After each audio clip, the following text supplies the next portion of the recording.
par di te.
Al termine della processione, dimostrazione di quanto i virlesi si sentano riuniti sotto il manto dell'Immacolata, disponiamoci a ricevere la benedizione conclusiva. Scenda su di noi, sulle nostre famiglie, sulle nostre intenzioni, sia feconda di bene, disponga gli animi ad accogliere la parola di Dio e ci faccia testimoni della fede nella misericordia di Dio con le opere buone. La benedizione che stiamo per dare noi sacerdoti senta veramente su tutti voi che avete partecipato e reso bella la nostra devozione e forte la nostra preghiera per tutta la nostra comunità. Grazie della partecipazione.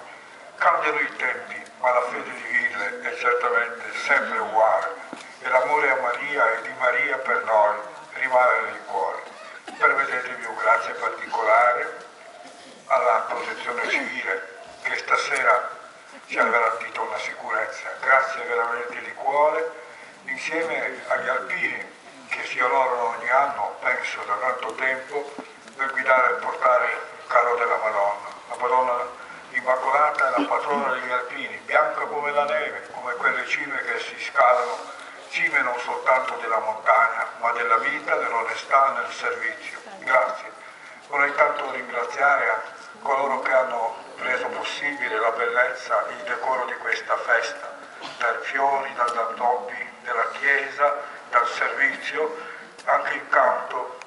È tutto bello quello che noi facciamo quando ci aiuta a credere e ad amare di più. Veramente, se ho dimenticato qualcuno in tutto questo, sappiate che la Madonna il servizio delicato della vostra preghiera, del vostro amore, della vostra fedeltà lo conosce e lo benedice. Il Signore sia con voi. Senda su di voi la grazia di Dio Padre, il cui Verbo si è fatto carne nel grembo della Vergine Maria per salvare tutto il genere umano. Amen. Dimori sempre nei vostri cuori Cristo e la nostra pace, e che Maria, figlia di Sion, attese con gioia nella sua prima venuta. Amen. Lo Spirito Santo vi illumini, vi rinnovi, perché vigilanti nella preghiera ed esultanti nella lode possiate incontrare il Signore quando verrà nella gloria. Amen. E la benedizione di Dio Onnipotente, che è Padre e Figlio e Spirito Santo, discenda su tutti voi e con voi rimanga per sempre. Amen.